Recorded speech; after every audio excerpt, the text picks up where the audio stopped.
ಗುರುಜಿ, ಕಾರ್ಯಕ್ರಮದ ಪ್ರಾರಂಭದಲ್ಲಿ ಹೇಳ್ತಿದ್ರಿ ಯಾಕೆ ಕೆಲವರಿಗೆ ಹಿಂದಿಂದನೇ ಗಂಡು ಮಕ್ಳು ಹುಡ್ತಾರೆ, ಇನ್ ಕೆಲವ್ರ ಮನೇಲಿ ಅವ್ರಿಗೆ ಗಂಡು ಬೇಕು ಅಂದ್ರೂ ಹೆಣ್ಮಕ್ಳೇ ಆಗ್ತಿರತ್ತೆ, ಅವ್ರಿಗೆ ಎಂತಹ ದೋಷಗಳಿರತ್ತೆ ಅಂತ ತಿಳಿಸ್ಕೊಟ್ರಿ. ಹಾಗೆ ಮಿಶ್ರ ಫಲ ಅಂದ್ರೆ ಒಂದು ಗಂಡು ಒಂದು ಹೆಣ್ಣು ಇರತ್ತಲ್ಲ, ಅಂತವರಿಗೆ ಎಂತಹ ದೋಷ ಇರತ್ತೆ ಗುರುಜಿ? ನೋಡಿ, ಸಾಧಾರಣವಾಗಿ ನಾನೇನು ಹೇಳಿದೆ, ಪಿತೃದೋಷಗಳು ಅಂದರೆ ಯಾವ ರೀತಿ ಬರುತ್ತೆ ಅನ್ನೋದಕ್ಕೆ ಶನಿ ಜೊತೆ ಸೇರಿಕೊಂಡಾಗ ಗಂಡು ಮಕ್ಕಳ ಸಾಲು ಬರುತ್ತೆ. ಹೆಣ್ಣು ಮಕ್ಕಳ ಸಾಲು ಬಂದಾಗ ಯಾವ ಕಾಲಕ್ಕೂ ಶುಕ್ರದೋಷ ಅಂದರೆ ಹೆಣ್ಣು ಮಕ್ಕಳ ಸಾಲು ತಾಯಿ ಮುಖಾಂತರನೇ ಬರುತ್ತೆ. ಅದರಲ್ಲಿ ಹುಟ್ಟಿರ್ತಕ್ಕಂಥ ಮಕ್ಕಳು 8 ವಯಸ್ಸೊಳಗೆ ಸತ್ತರೆ, 8 ವಯಸ್ಸೊಳಗೆ ಸತ್ತರೆ, ಜ್ಞಾಪಕ ಇಟ್ಕೊಳ್ಳಿ, ಒಂದು ಮಗು 1 ತಿಂಗಳು 2 ತಿಂಗಳು 3 ತಿಂಗಳು 4 ತಿಂಗಳು ಆ ಥರ 8 ವಯಸ್ಸೊಳಗೆ ಸತ್ತರೆ ಅದು ಗ್ಯಾರಂಟಿ ತಾಯಿ ಮನೆ ದೋಷ ಅಂತ ತಲೆಗೆ ಹಾಕೊಂಡ್ಬಿಡ್ಬೇಕು. 12 ವಯಸ್ಸೊಳಗೆ ಅಕಸ್ಮಾತ್ ಸತ್ತರೆ, ಆಕ್ಸಿಡೆಂಟ್ ಆಗಲೋ ಏನೋ ರೋಗ ಬಂದೋ ಜಾಂಡಿಸ್ ಬಂದೋ ಹೆಂಗೋ ಸತ್ತು ಅಂತ ಇಟ್ಕೊಳ್ಳಿ, ಆ 12 ವಯಸ್ಸೊಳಗೆ ಆದರೆ ತಂದೆ ಮನೆ ಕಡೆ ದೋಷ ಅಂತ. ತಾನೇ ಮಾಡಿರ್ತಕ್ಕಂಥ ಪಾಪ ಕರ್ಮಗಳು ಹೋದ ಜನ್ಮದ್ದು ಅನ್ನೋದಾದರೆ 18 ವಯಸ್ಸೊಳಗೆ ಸತ್ತರೆ, ಅಥವಾ 18ನಿಂದ ಮುಂದಕ್ಕೆ ಸತ್ತರೆ, 12 ವಯಸ್ಸಿಂದ ಮೇಲ್ಪಟ್ಟು 18 ಒಳಗೆ ಅಥವಾ 18ಇಂದ ಮುಂದಕ್ಕೆ ಸತ್ತರೆ ಅವನ ಕರ್ಮದಿಂದ ಅವನು ಸತ್ತ ಅಂತ. ಜೀವನ ಭಾಳ ಕಷ್ಟ ಅಂತ ಇಟ್ಕೊಳ್ಳಿ. ಈ ಥರದ ಜೀವನದಲ್ಲಿ ಸಾವು ಭಾಳ ಹತ್ತಿರ ಸಮೀಪಿಸ್ತಾ ಇದೆ ಅಂದರೆ ಮನೆಯಲ್ಲಿ ಭಾಳ ಜನ ಸತ್ತೋದ್ರಿ. ಕೆಲವು ಪತ್ರ ಬರೆದಿದ್ರು, ದಿವ್ಯನೂ ಭಾಳಷ್ಟು ಓದ್ತಾ ಇದ್ದಾಳೆ ಪತ್ರಗಳನ್ನ. ಏನಂತ ಹೇಳ್ತಾರೆ, ಆ ಪತ್ರ ಬರೆದಿದ್ದೆಲ್ಲ ಅವ್ರ ನೋವನ್ನ ವ್ಯಕ್ತಪಡಿಸ್ಕೊತಾರೆ. ನೋಡಿ, ಒಬ್ಬರು ಸತ್ತೋದ್ರು, ಈ ಮನೇಲಿ 4 ಜನ ಸತ್ತೋದ್ರು, ಒಂದೇ ವರ್ಷದಲ್ಲಿ 3 ಜನ ಸತ್ತೋದ್ರು, ತಿಂಗಳ ಮೇಲೆ ತಿಂಗಳು ಸತ್ತೋದ್ರು. ಇದೆಲ್ಲ ಏನಕ್ಕೆ ಗೊತ್ತಾ? ದೋಷಗಳು. ರಾಹು ದೋಷ ಜೊತೆಗೆ ಗುರು ದೋಷ ಜೊತೆಗೆ ಪಿತೃದೋಷ. ಶನಿ, ಗುರು, ರಾಹು 3 ಜನ ಕೂತ್ಕೊಂಡಾಗ ಇದನ್ನು ಬಾಲಾರಿಷ್ಟ ಅಂತ ಕರಿತೀವಿ. ಬಾಲ್ಯದಲ್ಲಿಯೇ ಸತ್ತೋದವನು, ಹಾಗೇನೆ ಮನೆಯಲ್ಲಿ ಸಾವು ಮೇಲೆ ಸಾವು, ಸಾವು ಮೇಲೆ ಸಾವು, ಸಾವು ಮೇಲೆ ಸಾವು, 1 ವರ್ಷದಲ್ಲಿ 4 ಜನ, ಅಥವಾ 3 ತಿಂಗಳಲ್ಲಿ 2 ಜನ, ಅಥವಾ ಯಾವ ಕಾಲಕ್ಕೂ ಕನಿಷ್ಠ ಪಕ್ಷ ಒಂದು 6 ತಿಂಗಳೊಳಗೇನೆ 4-5 ಜನ, ಇಡೀ ಕುಟುಂಬನೇ ಆಕ್ಸಿಡೆಂಟ್ ಆಗಿ ಸತ್ತೋದ್ರು ಅನ್ನೋ ಥರ ನಾವು ಬರುತ್ತೆ. ಆದರೆ ಇಷ್ಟೆಲ್ಲ ನಡೀತಕ್ಕಂಥದ್ದು ಯಾರಿಂದ? ಪಿತೃದೋಷದಿಂದ. ಜೀವನದಲ್ಲಿ ಪ್ರತಿಯೊಬ್ಬ ಮನುಷ್ಯ ನಾವು ಗೊತ್ತಿದ್ದೋ ಗೊತ್ತಿಲ್ಲದೇನೋ ಆಗತಕ್ಕಂಥ ಅನಾಹುತಗಳಿಗೆ ಕಾರಣ ಏನು ಅಂತ ಹುಡುಕೊಂಡು ಕೂತ್ಕೋಬೇಡಿ. ಇವತ್ತೆಲ್ಲರೂ ಬುಕ್ಕು ಪೆನ್ನು ತಗೊಳ್ಳಿ, ನಾವು ಬರ್ಕೊಳ್ತಕ್ಕಂಥದ್ದು ಬರ್ಕೊಳ್ಳಿ. ಏನಂತ ಹೇಳ್ತೀನಿ ಅಂದರೆ, ಇವತ್ತಿನಿಂದ ನೀವುಗಳು ಫಸ್ಟು ನಾರಾಯಣ ಬಲಿ, ಆ ಪ್ರೇತ ಸಂಸ್ಕಾರವನ್ನು ಮಾಡ್ಕೊಳ್ಳಿ ದಯವಿಟ್ಟು.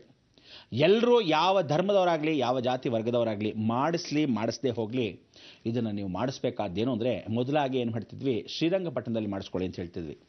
ಈ ನಡುವೆ ಶ್ರೀರಂಗಪಟ್ಟಣದಲ್ಲಿ ಮಾಡಿಸ್ಕೊಳ್ತಕ್ಕಂಥ ಅವಕಾಶಗಳು ಎಷ್ಟು ತಪ್ಪಾಗೋಗಿದೆ ಅಂದರೆ, ಭಾಳ ಜನ ಮೋಸಗಳು ಶುರು ಮಾಡಿಬಿಟ್ಟಿದ್ದಾರೆ ಶ್ರೀರಂಗಪಟ್ಟಣದಲ್ಲಿ.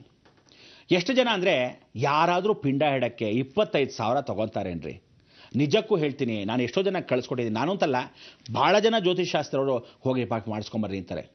ಹೋಗಿ ಮಾಡಿಸ್ಕೊಂಬನ್ನಿ ಅಂದಾಗ ಅಲ್ಲಿ ಮಾಡಿಸೋರು ಇರ್ತಾರಲ್ಲ, ನಿಜವಾಗ್ಲೂ ಕರ್ಮವನ್ನು ತಿಳ್ಕೊಳ್ಳಿ, ಸ್ವಲ್ಪ ತಲೆಗೆ ಹಾಕ್ಕೊಳ್ಳಿ, ಯೋಚನೆ ಮಾಡಿ. ನೀವು ಮಾಡ್ತಾ ಇರೋದು ಪಿಂಡ ಪ್ರದಾನದ ಕೆಲಸ, ಧರ್ಮದ ಕೆಲಸ. ಜಗತ್ತಲ್ಲಿ ಏನು ಹೇಳ್ತಾರೆ, ದೇವ್ರ ಪೂಜೆಗಿಂತ ದೇವ್ರ ಶ್ರೇಯಸ್ಸಿಗಿಂತ ದೊಡ್ಡ ಕೆಲಸ ಕರ್ಮವನ್ನು ಕಳೆಯೋದು. ಅದು ಕೇಳ್ಕೊಂಬರ್ಬೇಕಂತ ಅಂತ ಒಂದು ಕಾರ್ಯವನ್ನು ಮಾಡೋಕ್ಕೆ ಎಲ್ಲರೂ ಮಾಡೋಕ್ಕಾಗಲ್ಲ. ಅದನ್ನು ಆ ಪಿಂಡ ಪ್ರದಾನ ಮಾಡುವಾಗ ದರ್ಬೆಯನ್ನು ಹಾಕಿ ಎಲ್ಲ ಪಿತೃಗಳನ್ನ ಕರೆದು, ತಂದೆಗಳ ತಾತಂದ್ರ ನೋಡಿ, ಈ ಕುಟುಂಬವನ್ನು ರಕ್ಷಣೆ ಮಾಡಿ, ಇನ್ನು ಮೇಲೆ ಯಾವ ಕಾಲಕ್ಕೂ ಇವರ ವಂಶವನ್ನು ಕಾಡಬೇಡಿ.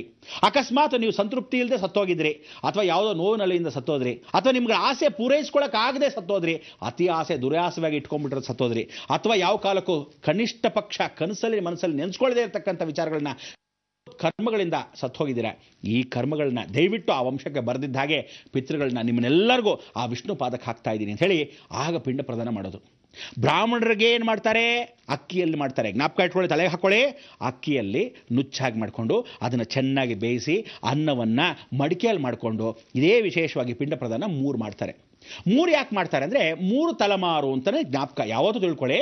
ತಾತನಿಗೆ, ಮುತ್ತಾತನಿಗೆ, ಮುಮ್ಮುತ್ತಾತನಿಗೆ 4 ತಲೆಮಾರು ಮಾತ್ರ ಲೆಕ್ಕ.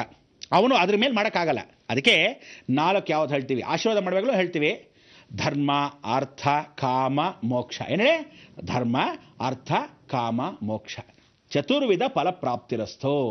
4 ಫಲ, ಅದಕ್ಕೆ ಮೇಲೆ ಫಲ ಆಗಲ್ಲ. 5ನೇ ಫಲ ಎಕ್ಸ್ಟ್ರಾ ಇಲ್ಲ, ಅಥವಾ ಹಳೆ ಫಲಗಳು ಇಲ್ಲವೇ ಇಲ್ಲ, ಯಾರು ಸೇರಿಸ್ಕೊಳಕ್ಕಾಗಲ್ಲ. ಇದು ಶಾಸ್ತ್ರ ಹೇಳೋ ರೀತಿ. ಆ ರೀತಿ ಹೇಳಿದಾಗ ಈ ಆಶೀರ್ವಾದ ಅವನ ತಲೆ ಮೇಲೆ ಬೀಳಕ್ಕೆ ಪಿತೃಗಳಿಗೆ ನೀವು ಒಂದು ಹೇಳ್ತೀನಿ ತಿಳ್ಕೊಳ್ಳಿ. ದಯವಿಟ್ಟು ಅಮೇರಿಕಾಲಿದ್ದಾನೋ, ಲಂಡನ್ಲಿದ್ದಾನೋ, ದುಬೈಲಿದ್ದಾನೋ, ಆಸ್ಟ್ರೇಲಿಯಾದಾನೋ, ಅಮೇರಿಕಾಲ ಜೊತೆಗೆ ಯಾವ ಕಾಲಕ್ಕೂ ನೀವು ಗೊತ್ತೇ ಇಲ್ಲದೇ ಇರೋ ಸ್ಥಳದಲ್ಲಿದ್ದಾನೋ, ಮಗ ಇದ್ದರೆ ಅಥವಾ ಮಗಳಿದ್ದರೆ ಮದುವೆ ಮಾಡಿಕೊಟ್ಬಿಟ್ಟಿದ್ರು. ದಯವಿಟ್ಟು ಪಿತೃ ಕಾರ್ಯಗಳಿಗೆ ಮಾತ್ರ, ನಾಗ ಕಾರ್ಯಗಳಿಗೆ ಮಾತ್ರ, ಪಿತೃ ಸಂಸ್ಕಾರಗಳಿಗೆ ಮಾತ್ರ, ನಾರಾಯಣ ಬಲಿಗಳಿಗೆ ಮಾತ್ರ ದಯವಿಟ್ಟು ಎಲ್ಲರನ್ನೂ ಬಂದುಬಿಟ್ಟು ಕರೆದು ಬಿಡಿ. ಪ್ರತಿಯೊಬ್ಬನೂ ಇರಬೇಕು ಆ ಸ್ಥಳದಲ್ಲಿ. ನೀವು ಅಕಸ್ಮಾತ್ ಆ ಸ್ಥಳದಲ್ಲಿ ಉಪೇಕ್ಷಿತವಾಗಿ ಇಲ್ಲದೆ ಇದ್ದರೆ ಖಂಡಿತ ವಂಶಕ್ಕೆ ಆಶೀರ್ವಾದ ಸಿಗಲ್ಲ, ವೇಸ್ಟ್ ಆಗೋಗುತ್ತೆ. ನಿಮ್ಮ ತಂದೆ, ತಾತ, ಮುತ್ತಾತ ಅಂತ ಹೇಳಿ ಯಾರಾದರೂ ಬದುಕಿದ್ರೆ ಅವರುಗಳು ಕೂಡ ಬರಬೇಕು. ಯಾರೇ ಆಗಲಿ ಈ ಒಂದು ಧರ್ಮ ಮಾರ್ಗದಲ್ಲಿ, ಬ್ರಾಹ್ಮಣ ಆಗಲಿ, ಕ್ಷತ್ರಿಯ ಆಗಲಿ, ಶೂದ್ರ ಆಗಲಿ ಅಥವಾ ವೈಶ್ಯ ಆಗಲಿ, ಇವರು 4 ಜನದಲ್ಲಿ ಅದನ್ನೇ ಚತುರ್ವೇದ ಫಲ ಅಂತ ಕರಿತೀವಿ. ಆ 4 ವೇದದಲ್ಲಿ ಯಾರೂ ಧರ್ಮ ಬಿಟ್ಟು ಅಧರ್ಮವನ್ನು ಮಾಡಬಾರ್ದು ಅನ್ನೋದೇ ಧರ್ಮಶಾಸ್ತ್ರ. ಅದರಲ್ಲೂ ತಿಥಿ ಕಾರ್ಯವನ್ನು ಮಾಡಿಸುವಾಗ ದಯವಿಟ್ಟು ಎಲ್ಲರೂ ಉಪಸ್ಥಿತರಿರಬೇಕು ಆ ಸ್ಥಳದಲ್ಲಿ. ಯಾವ ಹೆಣ್ಣು ಮಕ್ಕಳು ಕಾಲೇಜ್ಗೆ ಹೋಗಿದ್ದಾರೆ ಅಂದರೆ ರಜಾ ಹಾಕ್ಬಿಡಿ, ನಾವು ಮಾತ್ರ ಹೋಗಿ ಬಂದ್ಬಿಡೋಣ. ಯಾಕೆ? ನೀವು ಮಾತ್ರ ಅನುಭವಿಸಿ, ಅವಳಿಗೆ ಇಲ್ಲವೇ ಇಲ್ಲ, ಆಶೀರ್ವಾದ ನಡೆಯೋದೇ ಇಲ್ಲ, ಮದುವೆ ಆಗೋದೇ ಇಲ್ಲ, ಹಾಗೇ ಬಿದ್ದಿರ್ತಾಳೆ. 1 ಲವರ್, 2 ಲವರ್, 3 ಲವರ್ ಅಂದರೆ ಅವಳು ಲವ್ ಮಾಡ್ಕೊಂಡ್ರು ಅವನು ಡೈವರ್ಸ್ ಮಾಡಿಬಿಡ್ತಾಳೆ. ಇನ್ನೊಂದು ಪಕ್ಕದಲ್ಲಿರೋನು ಬಂದು ಅವನು ಮದುವೆ ಮಾಡ್ಕೊಂಡಿರ್ತಾನೆ.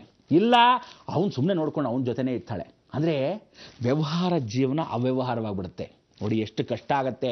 ಇದನ್ನೆಲ್ಲ ಸತ್ಯವಾಗಿ ಓಪನ್ ಆಗಿ ಯಾವ ನನ್ನ ಮಗನೂ ಹೇಳಲ್ಲ, ನಾನು ಒಬ್ಬನು ಹೇಳ್ತಾ ಇದ್ದೀನಿ, ಅದನ್ನೂ ಕೇಳ್ಕೊಳ್ಳಿ ದಯವಿಟ್ಟು. ಈ ಥರದ ಸಂಭವ ಯಾತಕ್ಕೆ ಬಂತು ಅಂದರೆ ಈ ಥರದವರೇ ಸಾಕಷ್ಟು ಜನ ನನ್ನ ಹತ್ರ ಬಂದಿರತಕ್ಕಂಥವ್ರು, ಸಾಕಷ್ಟು ಜನ ಈ ನೋವುಗಳನ್ನು ತಂದೆ ತಾಯಿ ಕೂಡ ಯಾರ ಹತ್ರ ವ್ಯಕ್ತಪಡಿಸ್ಕೊಳ್ಳೋಕ್ಕಾಗದೇ ಇರೋದು ಕೂಡ ನನ್ನ ಹತ್ರ ಹೇಳಿಸ್ಕೊಂಡಾಗ, ಅದಕ್ಕೋಸ್ಕರನೇ ಈ ಕಷ್ಟಗಳು ನಿಮ್ಮೆಲ್ಲರಿಗೂ ಬರಬಾರ್ದು.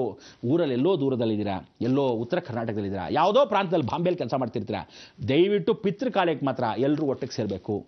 ಎಲ್ಲರೂ ಸೇರಿ ಆ ಕಾರ್ಯವನ್ನು ಮಾಡೋ ಸಮಯಕ್ಕೆ ಹೇಗೆ ಅಂದರೆ ಅನ್ನಪ್ರದಾನವನ್ನು ಮಾಡೋಕ್ಕಾಗದಿದ್ದವ್ರಿಗೆ ನೀವು ಸಂಕಲ್ಪವನ್ನು ಮಾಡಿ ಎದ್ದಬಾರ್ದು. ಇದು ಕೂಡ ಹೇಗೆ ನೀವು ಕೂತ್ಕೊಂಡು ಪೂರ್ವಾಭಿಮುಖಕ್ಕೆ ಕೆಲಸ ಮಾಡಿಸ್ಬೇಕಾದ್ರೆ ನಿಮ್ಗಳಿಗೆ ಯಾವ್ಯಾವ ಶ್ರಾದ್ದ ಯಾವ್ಯಾವ ರೀತಿ ಮಾಡಿಸ್ತಾರೆ, ಹೇಗೆ ಮಾಡಿಸ್ತಾರೆ, ಎಷ್ಟು ರೂಪಾಯಲ್ಲೇ ನೀವು ಈ ಶ್ರಾದ್ದ, ಅಕಸ್ಮಾತ್ ಬೆಲೆಗಳು ಜಾಸ್ತಿ ಆದರೆ ಮೆಟೀರಿಯಲಿಸ್ಟಿಕ್ ಆಗಿ ಬೆಲೆ ಜಾಸ್ತಿ ಆಗ್ಬೋದು, ಅಷ್ಟೇ ಹೊರತು ಸಂಭಾವನೆಯಲ್ಲಿ ಜಾಸ್ತಿ ಆಗ್ತಕ್ಕಂಥ ಅವಕಾಶ. ನೀವು ಸಂತೋಷಕ್ಕೆ ಕೊಟ್ಟರೆ ಮಾತ್ರ, ಸಂತೃಪ್ತಿ ನೀವು ಪಟ್ಟು ಕೊಟ್ಟರೆ ಮಾತ್ರ, ಅವನಾಗಿ ಕಬಳಿಸ್ದ ಅಂದರೆ ಅವನ ಮನೆಗೆ ವಕ್ರ ಗ್ಯಾರಂಟಿ. ಬರೆದಿಟ್ಕೊಂಬಿಡಿ, ಇದು ಶಿವಶಾಸನ. ಅದಕ್ಕೋಸ್ಕರ ಯಮಶಾಸನವನ್ನು ನಾನು ತಯಾರು ಮಾಡ್ತಕ್ಕಂಥ ವಿಚಾರ ಅಲ್ಲ, ರಾವಣನೇ ಸ್ವತಃ ಯಮಶಾಸನದಲ್ಲಿ ಕೂಡ ಇದನ್ನೇ ಬರೆದಿರೋದು, ಗರುಡ ಪುರಾಣದಲ್ಲಿ ಕೂಡ ಇದನ್ನೇ ಬರೆದಿರೋದು. ಶಿವಶಾಸನದಲ್ಲಿ ಯಮಶಾಸನವನ್ನು ಆ ಶಿವ ಹೇಳಿರೋ ಮಾತ್ರ ಈಶ್ವರ ವಾಚ ಅಂತ ಬರೆದಿರೋದು ಇದನ್ನೇ. ಅದನ್ನೆಲ್ಲ ನಿಮಗೆ ಮುಂದೆ ರಹಸ್ಯದಲ್ಲಿ ಬಯಲ್ಪಡಿಸ್ತೀನಿ. ಇದೋ ಕಾಯ್ತಾ ಇರಿ, ಬಂದೆ.